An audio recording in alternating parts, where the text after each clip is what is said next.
In 1851, the first newspaper of the New York Daily Times was published. Later renamed to the New York Times that we now know, it was awarded its first Pulitzer Prize in 1918 for its publishing of official reports and documents related to the progress of World War I. As of today, the paper has won 135 Pulitzer Prizes for its reporting. The paper wouldn't gain widespread recognition until the 1870s, for its reporting on the politician Boss Tweed, who stole tens of millions, if not hundreds of millions of dollars from New York City taxpayers through his local office. Long heralded for its excellence in journalism, it's undeniable that the New York Times has published many pieces that were of much historical significance. For instance, in 1971, the paper published the Pentagram Papers, which showed how people were intentionally misled by the US government about the Vietnam War. Now published something that's shocking. The publication of the Pentagram Papers upset the US government so bad that they challenged the Times and the Washington Post in a case that went to the Supreme Court. The Nixon administration claimed that the papers should have used prior restraint, aka that the Times should not have been allowed to publish this classified yet publicly important government material because it threatened national security. In its 6-3 decision, the court sided with the Times and the Post, arguing that the use of prior restraint would have been a violation of the First Amendment, and that the papers could publish what they please as long as it wasn't an inevitable, direct, and immediate event imperiling the safety of American forces. In 2017, the Times was the first paper to report in detail on Harvey Weinstein's years of abuse of women in the entertainment industry. For its reporting on Weinstein, the Times can be credited for the spark of the #MeToo movement in 2017, which is no small feat. I often use Times articles for sources in my videos because they still, even today, have some good reporting. Yet despite some of the momentous reporting that the paper has published, the Times is far from an unbiased and reputable newspaper, in my opinion. From its beginnings, the paper was never truly nonpartisan. In its early days, it was popular among conservatives particularly, a far cry from how it's been perceived recently, as a liberal cesspool. One of its founders, Henry Jarvis Raymond, even founded the Republican Party in 1856. In the early 1910s, though, under new leadership, the paper, now less opposed to taking these positions, began espousing more liberal beliefs. Since 1960, the Times has endorsed every single Democratic presidential candidate. But this isn't a good thing. From its founding, the Times has had ties to some of the most powerful people in politics. Republican or Democrat, it makes no difference. It's clear, in my opinion, that the newspaper does not care about factual or responsible reporting. They only care about pleasing the fattest pig. And when both parties are pigs, a newspaper that collaborates with any of them is an enemy of the people. Let's not forget that the New York Times is owned by a publicly traded for-profit company. When has that ever worked in anyone's favor?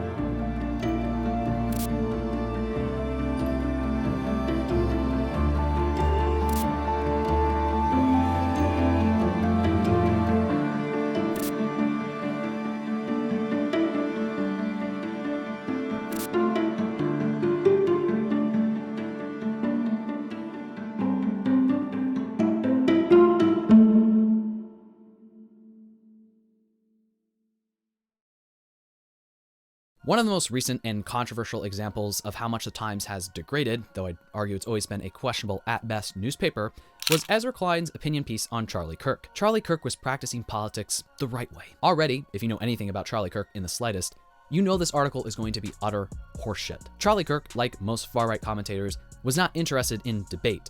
He was not interested in getting his mind changed by an informed person on the left. He wanted to spread his beliefs through, quite frankly, manipulation tactics and make his opponents, most often college-age students, look stupid and irrational. If you've watched the online right since at least 2016, this fact should be evident to you. Yet Klein, who has been a journalist for most of his life, goes on to grotesquely praise Kirk. You can dislike much of what Kirk believed, and the following statement is still true. Kirk was practicing politics in exactly the right way. He was showing up to campuses and talking with anyone who would talk to him. He was one of the era's most effective practitioners of persuasion. I envied what he built. A taste for disagreement is a virtue in democracy. We can live with losing an election because we believe in the promise of the next election. We can live with losing an argument because we believe that there will be another argument. Political violence imperils that. We are all safe, or none of us are. Kirk advocated for violence. His bigoted and hateful beliefs took root in ignorant people. Racism, transphobia, homophobia, misogyny, and xenophobia do not exist in a vacuum. They lead to violence, to a world where people are captured in the streets and sent to slave labor camps, where transgender people are murdered, where the US continues to terrorize other countries in order to remain the supreme imperial leader. What Ezra fails to comprehend is that spoken words can be incredibly violent. Murder against a famous political commentator is not the only form of violence in this world. Kirk was not interested in arguing with people for the love of debate.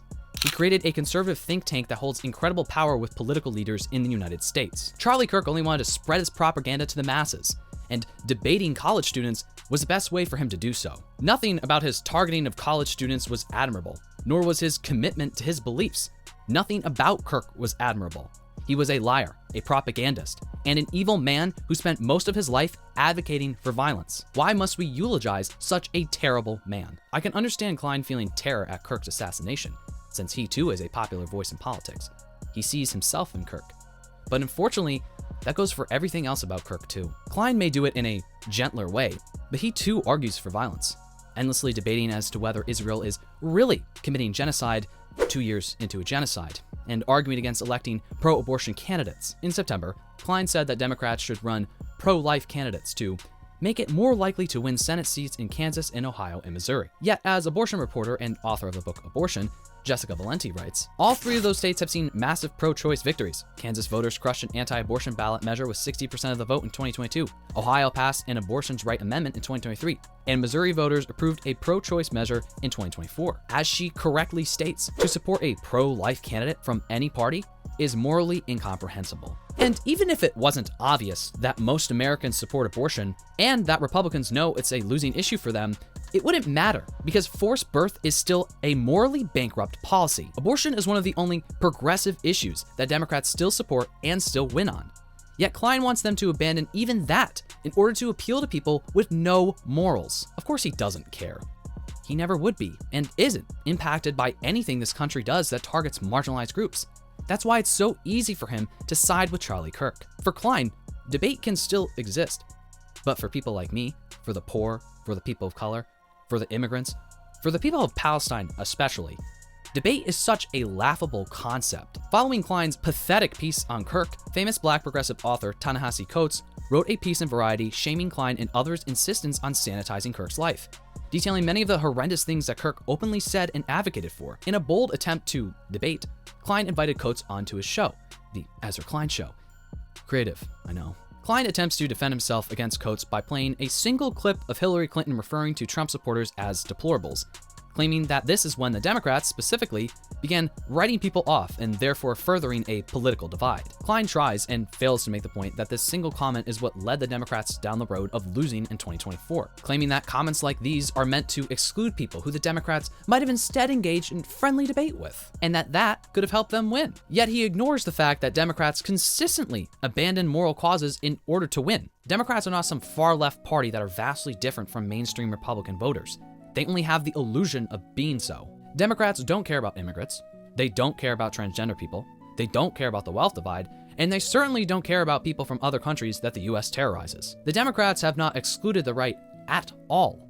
If anything, they have embraced them more in recent years. God forbid a liberal Democrat says that Trump voters are homophobic. That's furthering a divide in Klein's eyes. Klein thinks that since far-right ideologies are so popular now, you shouldn't draw a line of when to not debate with someone anymore. Coates then made the correct point that if someone does not see yours or others' humanity, then you shouldn't entertain them. Coates is a black man. Klein is not. I mean, there's not much more to be said there. Klein has never lived in a world where he's had to debate his humanity with someone. He's rich, he's white, he's popular. How could he see this any other way? Here's the thing. Centrism is not a good ideology. Klein is, though he holds some vaguely liberal beliefs, a centrist. He wants to see every side of the argument and come to an agreement, even if it means throwing others under the bus. It is not always good to be agreeable, especially when it comes to human rights. And it is okay to draw a line of where you do not want to entertain or associate with someone. Klein's show is huge in the podcast sphere. It's owned by the biggest newspaper in the United States. It's no surprise at all that Klein wouldn't have leftist beliefs. He wouldn't be a highbrow journalist for the New York Times if he did. The Times is, at best, a centrist nightmare, and at worst, in my opinion, a newspaper heavily influenced by Democratic capitalists and politicians. The Times claims to be a frontier of independent journalism, but legitimate reports of their journalism have said otherwise. In September of this year, Trump filed a bogus $15 billion defamation lawsuit against the Times, alleging that the Times reporting on a biography of Trump and his time on The Apprentice would damage his re-election chances, calling the Times a mouthpiece of the Democratic Party. Well, that we can agree on. Obviously, Trump's claims are ludicrous, as are all of his other ridiculous lawsuits he's filed over the years. The lawsuit was initially dismissed by a federal judge. Then, in October, Trump refiled the suit. The Times' initial response said, "This lawsuit has no merit. It lacks any legitimate legal claims and instead is an attempt to stifle and discourage independent reporting. The New York Times will not be deterred by intimidation tactics. We will continue to pursue the facts without fear or favor and stand up for journalists' First Amendment right to ask questions on behalf of the American people." In December, the Times filed 2 motions, one for the case to move locations and another to request the dismissal of the claims, for they have no argument that the Times acted with malice. The CEO of the Times, Meredith Kopit Levine, said in a response, "The lawsuit has no merit. It lacks any legitimate legal claims. I believe its purpose is to stifle independent journalism, to deter the kind of fact-based reporting that the Times and other institutions are known for. It will not have that effect. The Times will continue to follow the facts wherever they may lead, even when it is to uncomfortable places." It's bad that Trump is targeting newspapers. It's bad that the president is trying to assert control over his image through legal threats. It threatens journalism and factual reporting.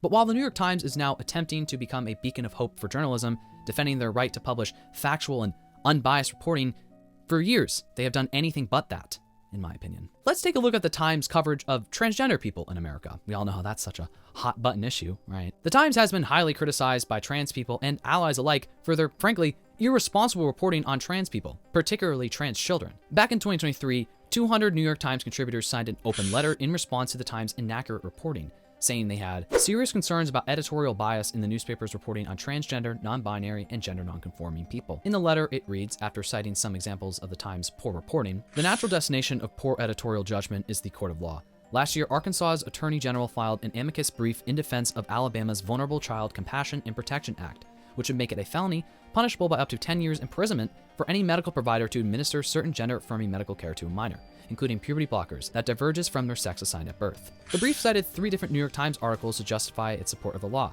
Bezalan's The Battle Over Gender Therapy, Azim Qureshi's Doctors Debate Whether Trans Teens Need Therapy Before Hormones, and Ross Douthat's How to Make Sense of the New LGBTQ Culture War. As recently as February 8, 2023, Attorney David Begley's invited testimony to the Nebraska State Legislature in support of a similar bill approvingly cited the Times' reporting and relied on its reputation as the paper of record to justify criminalizing gender-affirming care. At the same time, GLAAD and over 100 other organizations called on the New York Times to improve their irresponsible coverage of transgender people, citing the Times' hiring of an attorney for the hate group Alliance Defending Freedom and the publishing of an article about gender-affirming care that was so wrong that WPATH had to write a lengthy fact-check response. GLAAD wrote, "For those of us who truly treasured the Times coverage for so many years, it is appalling to see how the news and opinion pages are now full of misguided, inaccurate, and disingenuous, both sides fear-mongering and bad faith, just asking questions coverage. We won't stand for the Times platforming lies, bias, fringe theories, and dangerous inaccuracies." Is it really surprising, though? The Times has had a rocky, to put it lightly, history with their coverage of the LGBTQ community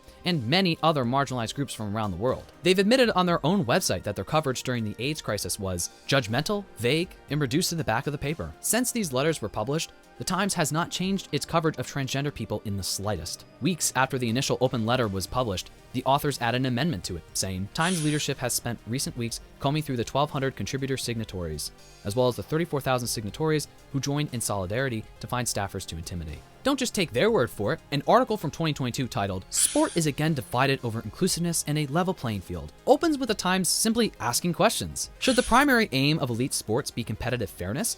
Or does maintaining integrity mean that inclusiveness is just as important as a level playing field? The article frames the question as to whether trans athletes should be allowed to compete as a complicated situation, saying, "Reasoned arguments are made on both sides," yet admits that one side lacks much scientific evidence and often bases their decisions on discriminatory practices rather than operating out of competitive fairness. While there are complex factors to consider when discussing trans and intersex athletes competing in professional sports, the article makes it seem as though the people advocating for banning transgender athletes are reasoned and well-intentioned, implying that there is just a simple disagreement on the scientific facts. In reality, the people who attack trans athletes magnify the issue to be bigger than it actually is, resorting to targeting trans teenagers on their high school's social media page. Their true intention is discrimination and the elimination of trans people from public life. The complex issue of trans athletes is an easy talking point for them to latch onto, persuading even the average Joe to agree on banning transgender people from at least one segment of life. Another article from 2022 is titled, "They Paused Puberty, but Is There a Cost?" It opens. The medical guidance was direct. 11-year-old Emma Basquiz had identified as a girl since toddlerhood. Now, as she worried about male puberty starting, a Phoenix pediatrician advised, take a drug to stop it. At 13, JC Chavira felt increasingly uncomfortable with her maturing body and was beginning to believe she was a boy.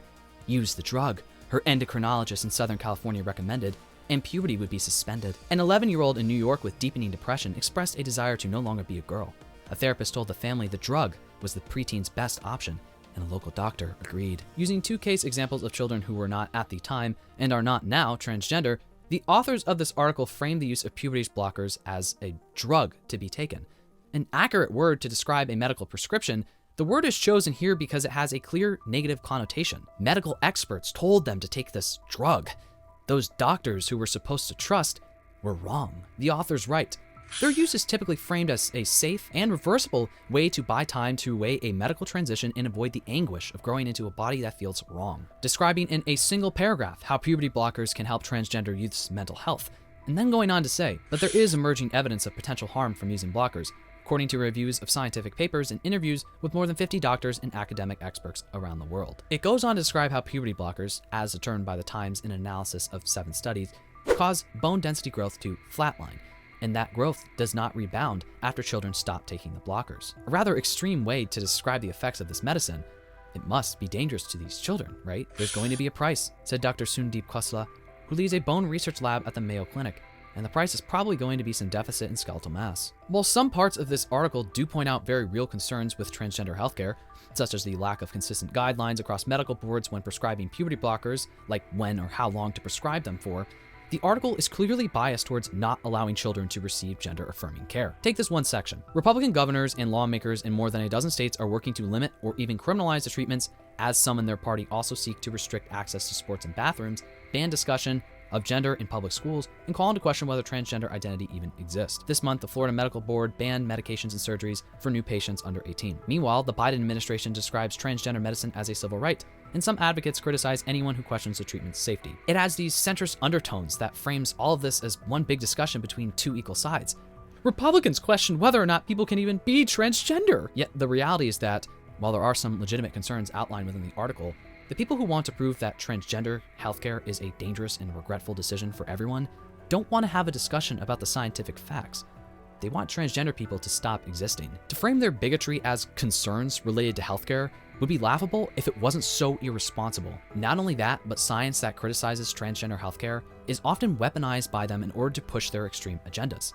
How a reputable paper reports on science like this will decide if and how it will be weaponized. Advocates feel defensive when treatment for transgender people is questioned because we've seen time and time again how legitimate concerns and even fringe cases have been weaponized against us and the trans community. How can we have a scientific debate about puberty blockers when one side wants us dead? I can understand the desire for critical analyses of less studied medical treatments, but this article is written in such a way that people on the fence will fall onto the wrong side after reading it.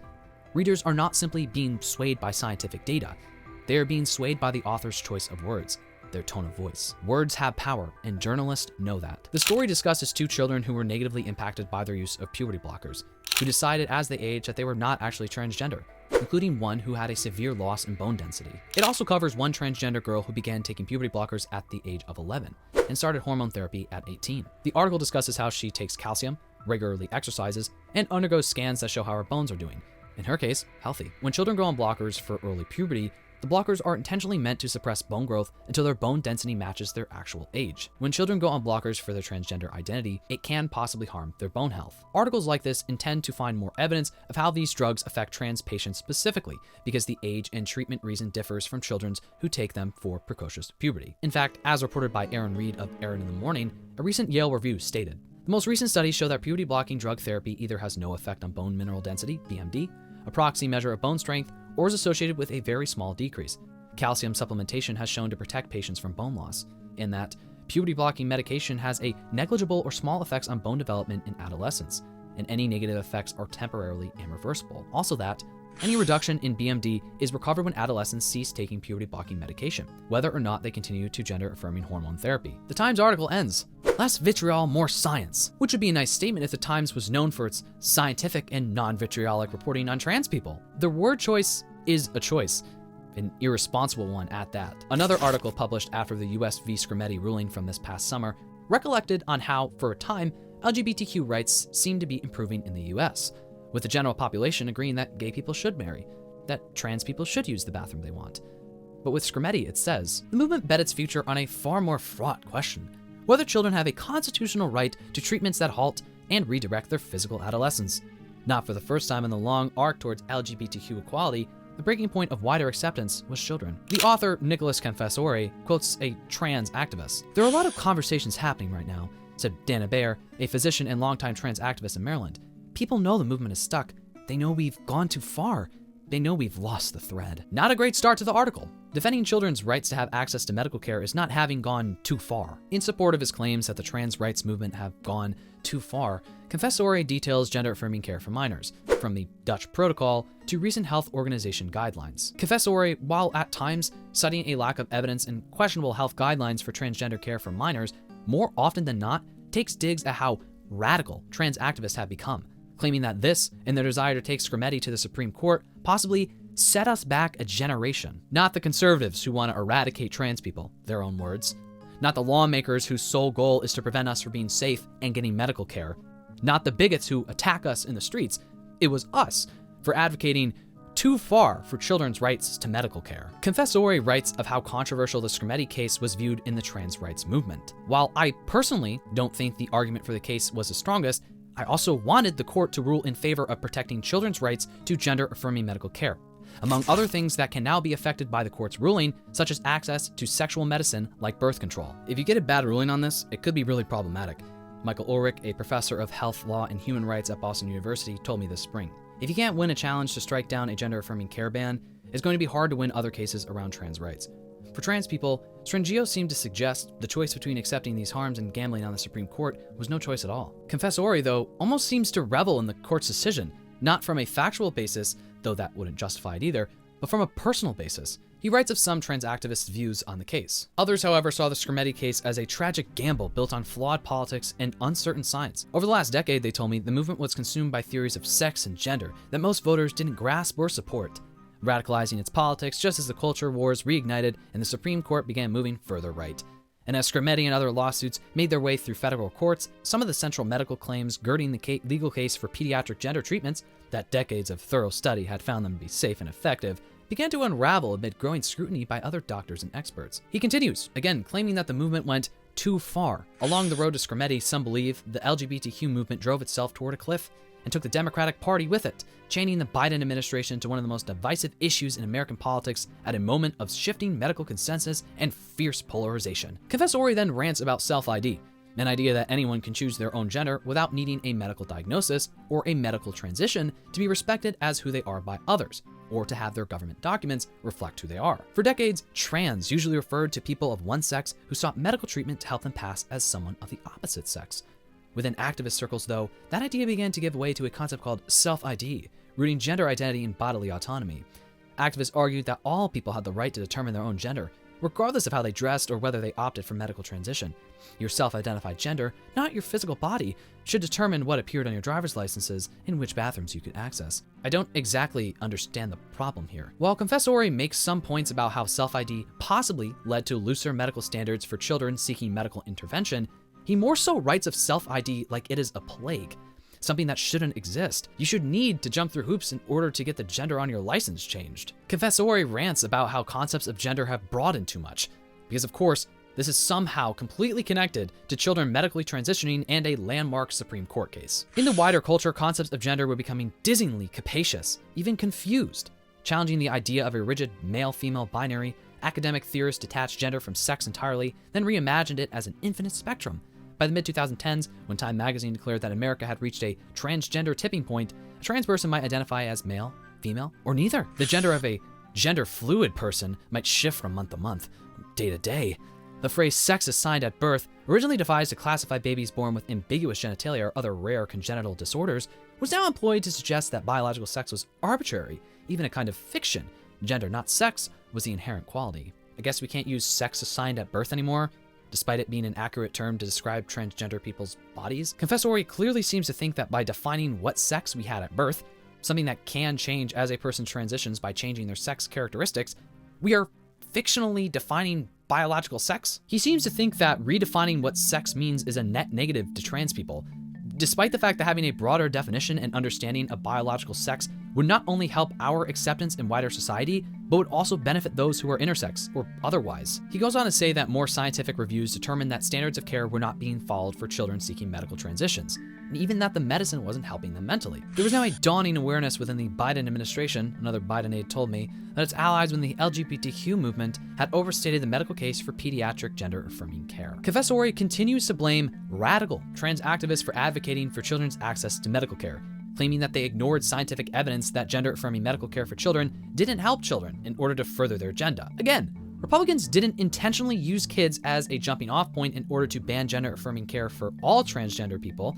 Trans activists went too far by using current scientific evidence in support of gender-affirming care for children. One of the new studies the Times article uses as evidence of how trans activists lied about gender-affirming care for minors was the Cass Review, led by pediatrician Dr. Hilary Cass from the UK. The review, which has been cited to no end by anti-trans activists, directly resulted in a ban on puberty blockers for transgender children in the UK. Yet the review, which was even cited in US versus Scrementi, has been rejected by multiple medical organizations. Not only that, but a report put out in May by BMC Medical Research Methodology, as reported by S. Bum in Aaron in the Morning, reviewed 7 different facets of the Cass Review and found that all 7 possessed a high risk of bias due to methodological limitations and a failure to adequately address these limitations. These flaws highlight a potential double standard present throughout the review and its subsequent recommendations, where evidence for gender-affirming care is held to a higher standard than the evidence used to support many of the report's recommendations. Dr. Cass also has no experience with trans children or gender dysphoria. So if following the science is what we should be doing, why are we following the science of someone who knows nothing about it? In October, another medical journal published a highly critical review of the Cass Review.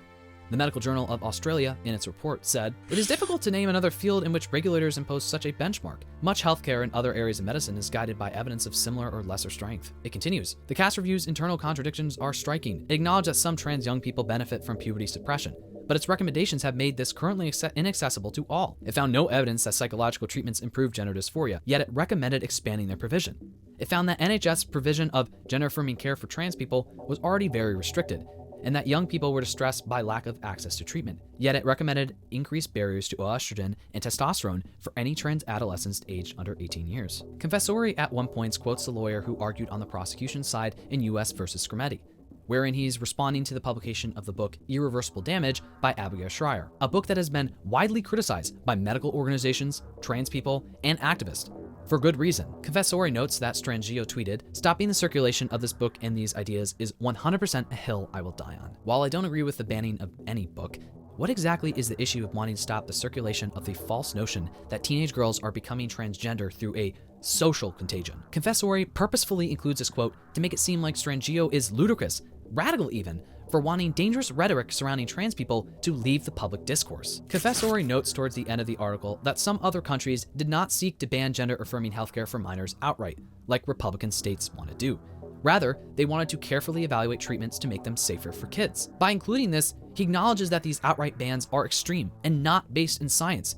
Yet he still makes it seem like trans activists, in advocating for transgender children, ignored science and actually are to blame for the right's intense hateful fixation on trans people. These articles are just a few examples of the dangerous reporting that the Times has published regarding trans people. In my opinion, it's not even a question at this point. In fact, at the beginning of this year, an article was published to Trans News Network, in which a former New York Times editor details how they were pushed from above to publish more anti-trans articles. I wrote a series of notes to the publisher, to Schulzberger. The first I wrote was back in 2021. But I wrote a series of notes after that to him beginning in 2022 that was focused on the coverage and the lack of trans reporters, and the lack of any trans involvement input even in the coverage. There was a buildup during that time expressing internal dissent about the coverage.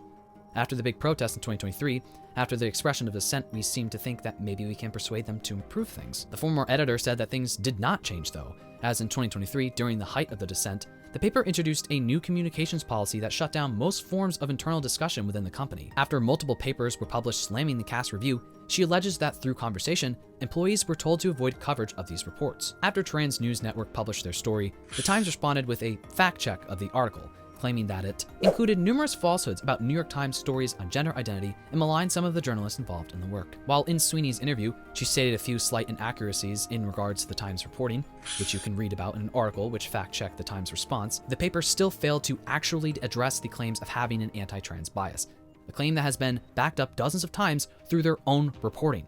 We don't even need a former editor to confirm this. Instead, the paper would rather give a basic PR response to these heavy accusations. Our coverage is guided by facts and questions and reflects the experiences of those we interview.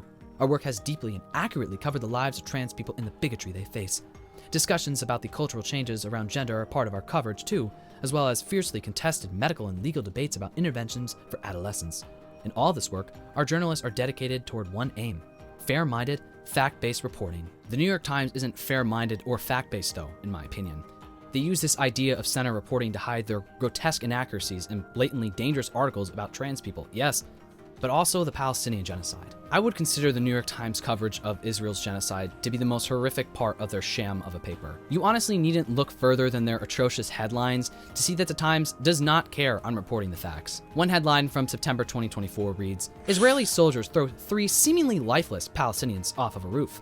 The subtext says, "Several videos have emerged of the gruesome scene, but it remains unclear if the 3 were alive or dead at the time. Would it matter if they were alive or dead? Is it okay to throw people off a roof if they're dead or if they're not?" Of course, in the article, the Times continues to quote the IDF, which is notorious for being one of the most trustworthy militaries on Earth. In response to questions about the video, the Israeli military said that it was reviewing the matter. This is a serious incident that does not coincide with IDF values and the expectations from IDF soldiers. The article then quotes the White House, which is also known for being honest and not biased towards Israel. The White House National Security Council spokesman John Kirby on Friday described the video as deeply disturbing. If it's proven to be authentic, it clearly would depict abhorrent and egregious behavior by professional soldiers, he said. How would it not be authentic, exactly? The IDF frequently admits to doing horrific things to Palestinians, and being proud of it. This is just another day for them, and anyone trying to argue otherwise is an Israeli propagandist. The Times, however, does not include any of that other context in this article. They simply quote the IDF and Wafa, a Palestinian news agency, and then they throw their hands up in the air. Sheesh! Who could possibly be telling the truth in this situation? Another article is laughably pro-Israel propaganda. A test now for Israel. Can it repair its ties to Americans? Israel's advocates fear that its conduct of the war has cost it the support of an entire generation of US voters. Well, geez, I sure hope it's lost them some support. Most people who aren't evil typically don't side with the country brutalizing people in a genocide. Israel's reputation in the United States is in tatters, and not only on college campuses or among progressives. For the first time since it began asking Americans about their sympathies in 1998, a New York Times poll last month found that slightly more voters sided with the Palestinians than with Israelis. Why exactly would that be a bad thing? Unless this article is being written from an imperialist and pro-Israel perspective, which it is, what exactly is the problem with siding with the group of people being genocided over the people who oppress them? Halpfinger goes on to whine about American Jews' critical view of the right-wing government in Israel, calling the change in opinions damaging for Israel. Well, of course it is. Not as many people are falling for your lies anymore. The question is whether those younger Americans will be lost to Israel long-term, and what Israel's advocates will try to do to reverse that. Shibli Telhami, a pollster and scholar of the Israeli-Palestinian conflict at the University of Maryland, argues that it's too late. We now have a paradigmatic Gaza generation like we had a Vietnam generation, a Pearl Harbor generation, he said. There's this growing sense among people that what they're witnessing is a genocide in real time, amplified by new media, which we didn't have in Vietnam. It's a new generation where Israel is seen as a villain, and I don't think that's likely to go away. A Gaza generation? You mean a generation who sees Israel for what it really is? An ethno-state? A growing sense that they're witnessing a genocide in real time, amplified by new media. So this new media, aka TikTok, YouTube, and so on, shouldn't be trusted because, of course, this isn't a genocide. Halpfinger then details how some genocide supporters think that Israel should end its genocide in order to regain the favor of Americans. Why end it because genocide is morally incomprehensible? We need to give Israel a fresh start so they can keep segregating Palestinians. People tend to overestimate how bad the damage has been. Just stopping the slaughter will allow some people to go back to their comfort zone of being supportive. Halpfinger then calls the relationship between the US and Israel a mutually beneficial collaboration, citing that, unlike its citizens, the US still supports Israel. A former official on Israel's National Security Council is quoted saying, "We're an asset in the great power competition against China. We're at the core of American interests in the Middle East. When my grandfather came here, he only wanted a safe haven for the Jews. He never dreamt that Israeli technology would be able to play a significant role in shaping the world order and preserving US superiority over its adversaries. So he never dreamt that Israel would help America remain its position as the imperial empire?" It's less clear, however, that the two countries, which long shared similar aspirations, to be a promised land for the persecuted, to be a gleaming city on a hill, an example for other nations, can count on those ideals as a basis for continued close ties. How does it feel being doubly penetrated? I mean, I've never done it in this context. That's for sure. This article should be considered an opinion piece, an awful one at that. The way the author clearly does not write unbiasedly. Hauptfinger and those quoted are clearly stating that they need to do more propaganda in order to make more Americans turn their support back to Israel. Despite overwhelming evidence from the past few years and from the past decades that Israel is an ethno-state, hell-bent, proud even, on genociding Palestinians. None of this is surprising though, when you consider who is in charge at the New York Times. Over a dozen people, including the CEO and executive editor, who have strong ties with Israel and its Zionist project. Hauptfinger, the author of the previous article, was even described by the Times of Israel as the New York Times' most Israel-friendly Jerusalem reporter. In July this past year, the Times published an article titled, "Gazans are dying of starvation," which incited some controversy for a ridiculous reason. The article itself is already horrible. It refers to Palestinians in Gaza as Gazans, deliberately avoiding the word Palestinian. And it uses the passive voice. They're dying of starvation, not being starved by Israel. The article was published digitally, but was also on the front page of their print edition. On the print edition, a photo of the starving 18-month-old Mohammed Zakaria al-Matouak being held by his mother is featured. He is clearly emaciated. The Times poorly attempts to be sympathetic to these starving children and babies. In the end, it does a poor job of making it clear that Israel is the bad guy. What's new? But this photo of Mohammed specifically is what incited outrage, and not from pro-Palestinian groups. Initially, the paragraph about Mohammed read, Mohammed Zakaria al-Matouak, about 18 years old, lives with his mother and brother in a tent on a Gaza beach. Mohammed's mother, Hedaya al-Matouak, 31, said the toddler's father was killed last October when he went out to seek food. "I walked the streets looking for food," she said by phone, her voice barely audible. The charity kitchen she relies on to help feed Mohammed and his brother Jod, 3, cannot always help, and they go hungry. "As an adult, I can bear the hunger," she said, "but my kids can't." Mohammed, she said, was born a healthy child. "I look at him and I can't help but cry," she said. "We go to bed hungry and wake up thinking only about how to find food," she added. "I can't find milk or diapers." Mohammed was diagnosed with severe malnutrition by the Friends of the Patient Clinic and Al-Rantisi Children's Hospital, she said, but there was little they could do. On a recent visit to the clinic, she said, "They told me his treatment is food and water." After the article was published, Zionists responded to the image by claiming that Mohammed had pre-existing health conditions, therefore accusing the Times of trying to spin a false narrative about starvation in Gaza by using the picture of a starving child who had other health conditions.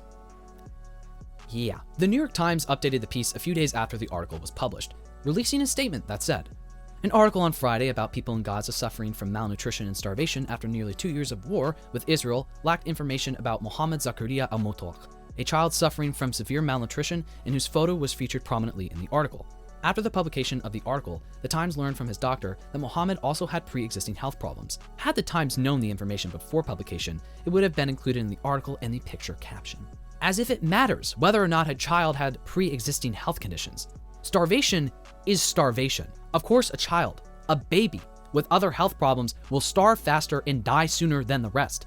That's not a defense, it's a self-indictment. Israel, as the Times always purposefully leaves out of their reporting, is intentionally starving people in Gaza, blocking aid from entering the area and only allowing the American Israeli-backed Gaza Humanitarian Foundation to hand out aid in sites where they murder Palestinians attempting to receive aid. Intentionally built and designed to be death traps that people are forced to go into because they have no other options. Yet, the Times capitulated to Zionists who wanted to undermine and lie about the truth about starvation in Gaza. In a paragraph added a few days later, it says, Mohammed, according to his doctor, had pre-existing health problems affecting his brain and muscle development, but his health deteriorated rapidly in recent months as it became increasingly difficult to find food and medical care, and the medical clinic that treated him said he suffers from severe malnutrition. What exactly did this additional paragraph provide? A single sentence trying to explain away intentional starvation. Mohammed is actually suffering even more because he has another health condition. Is starving him okay because he has problems with his muscle development? Clearly, that's what the New York Times seems to believe, in my opinion. A former Israeli prime minister said after the Times responded, "NYT, you knew that Hamas uses babies with pre-existing illnesses. This is a blood libel in 2025. Because depicting a starving child is anti-Semitic. You're sick." Mohammed's mother told Misbar, a nonprofit fact-checking website, "My son Mohammed was born in December 2023, during the war, without any chronic illnesses. Doctors diagnosed him with Marco Salefi, which they said was caused by nutritional deficiencies during pregnancy due to the Israeli war.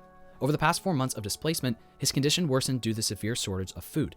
This is when he developed acute malnutrition." All of this is an attempt to downplay the starvation campaign that Israel has been leading in Gaza for years. The Times barely said anything negative about Israel in the article, yet it still wasn't good enough for the genocidal propagandists. In reality, None of this is new for the Times, which has repeatedly, since its birth, defended US imperialism through lies and manufactured consent. The independent website, The New York Crimes, has reported on this in detail, including on the Times' horrific coverage of the genocide in Gaza. I highly suggest you check out the website in detail, because it isn't just a few bad articles.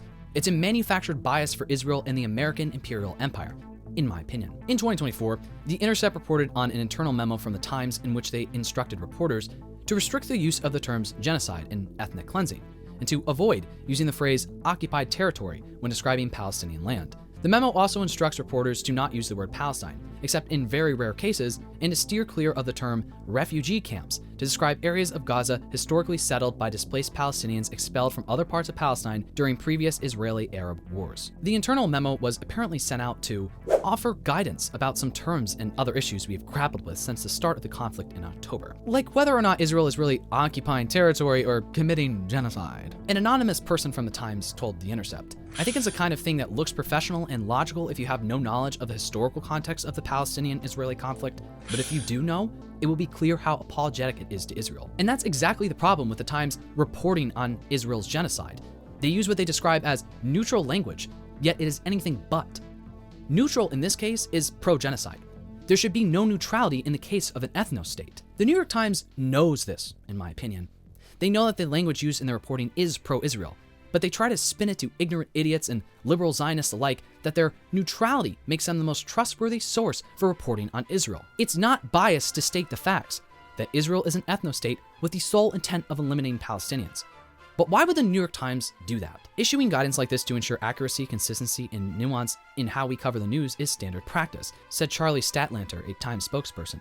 Across all our reporting, including complex events like this, we take care to ensure our language choices are sensitive, current, and clear to our audiences. It just so happens that the nuanced language they used is heavily biased towards Israel. In an open source analysis by The Intercept, which focused on the first 6 weeks of Israel's assault on Gaza following October 7th, with over 1,000 articles from the New York Times, the Washington Post, and the LA Times collected, they found that the newspapers disproportionately emphasized Israeli deaths in the conflict, used emotive language to describe the killings of Israelis, but not Palestinians, and offered lopsided coverage of anti-Semitic attacks in the US while largely ignoring anti-Muslim racism in the wake of October 7th. More specifically, they found that for every Palestinian death, the word Palestinian is mentioned once, but for every Israeli death, the word Israeli is mentioned 8 times.